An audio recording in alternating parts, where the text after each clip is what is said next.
Trade tensions between the U.S. and Mexico have been heating up.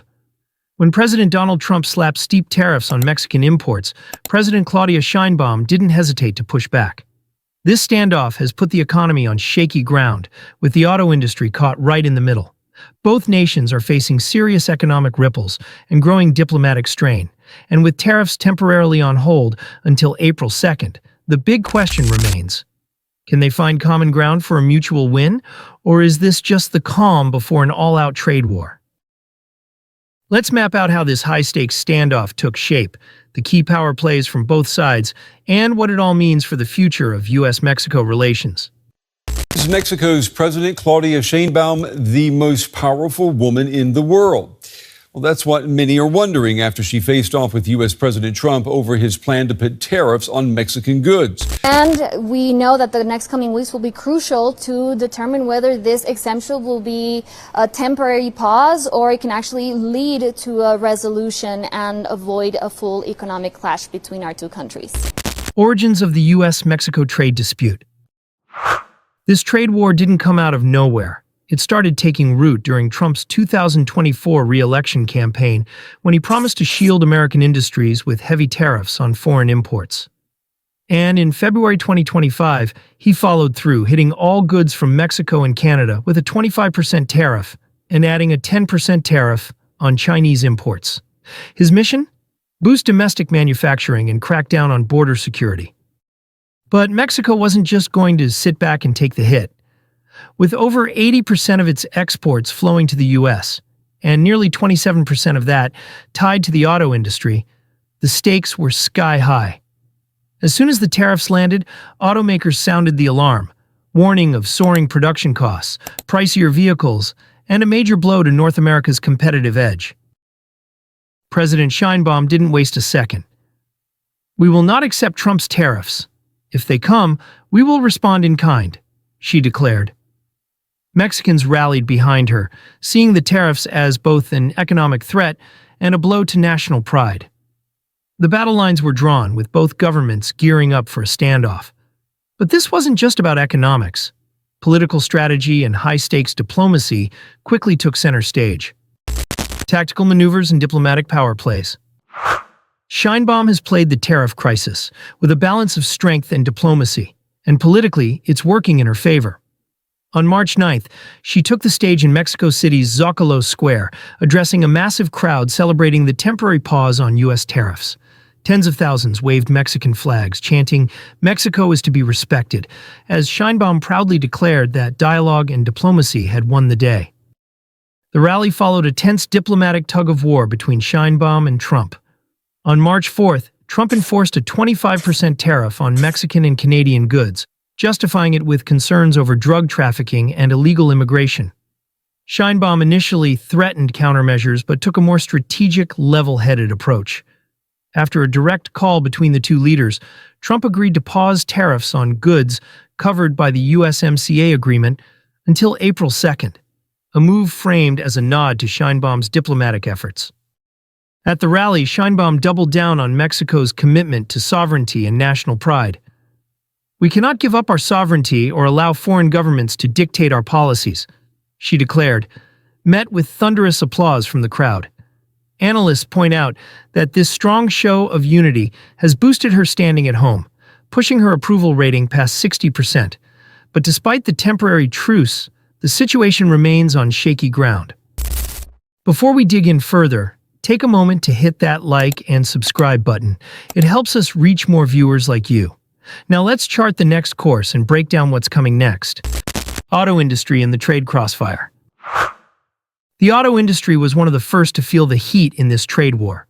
North America's car manufacturing relies on a complex supply chain, with parts crisscrossing borders multiple times before final assembly.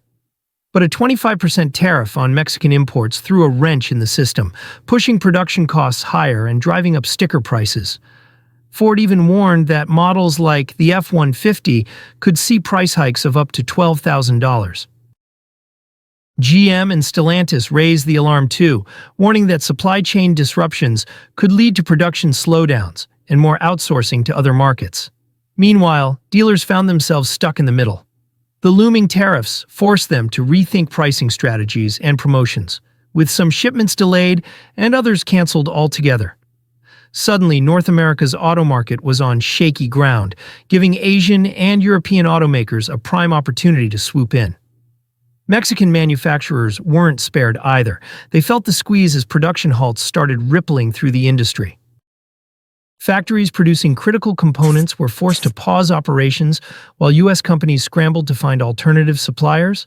The chaos exposed just how deeply interconnected and vulnerable the North American auto industry really is, proving that this standoff is about more than just politics.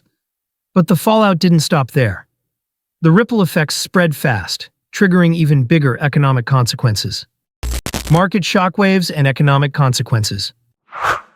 The tariffs sent shockwaves through the markets, hitting the auto and manufacturing sectors the hardest. The Dow Jones tumbled over 700 points as investor fears surged, while the Mexican peso dropped nearly 5% against the US dollar, fueling inflation worries and cutting consumer buying power in Mexico. Automakers like Ford and GM sounded the alarm, warning that rising production costs could put their global competitiveness at risk. Mexico wasted no time in responding. President Sheinbaum pushed to strengthen trade ties with South America and Asia, aiming to reduce dependence on the U.S. Talks with Brazil and China started gaining momentum as Mexico looked to diversify its trade portfolio. Meanwhile, the agricultural sector got caught in the crossfire. American farmers, especially in Texas and California, felt the squeeze as Mexico hit back with tariffs on key exports like corn, soybeans, and avocados, ramping up political pressure on the Trump administration. Even with the temporary tariff suspension, uncertainty loomed. The White House made it clear, if Mexico didn't meet border security demands, the tariffs could be back on the table. But Sheinbaum didn't flinch, vowing that Mexico would hit back if necessary. The standoff wasn't just about economics anymore, it was turning into a high-stakes political battle, and Sheinbaum's handling of the crisis was already making waves on the political stage. Political ripples and diplomatic standoff. Sheinbaum's handling of the tariff conflict turned into a major political win at home. By March 2025, her approval rating soared past 80%, with Mexicans praising her firm but diplomatic defense of national sovereignty. In the U.S., the response was more divided.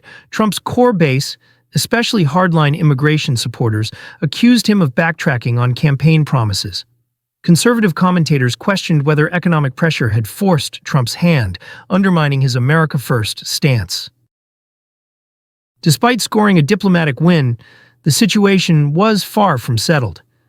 White House officials made it clear, if Mexico didn't meet border security demands, the tariffs could be back on the table. Sheinbaum didn't mince words. Mexico will not be intimidated. But the real question is, can both nations find common ground, or is this just the calm before another storm? Final call, is a U.S.-Mexico trade war inevitable? The tariff pause may have hit the brakes on the conflict, for now, but the road ahead is anything but smooth. Border security disputes, trade imbalances, and political pressure on both sides could send this standoff back into high gear at any moment. And for the auto industry, the stakes couldn't be higher. Supply chain disruptions and rising costs are already shaking North America's competitive edge.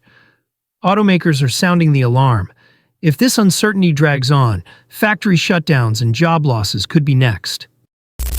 What's your take? Is this just a temporary pause, or are we looking at a bigger clash ahead?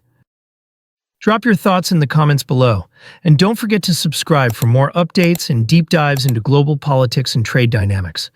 Thanks for watching. We'll see you in the next one.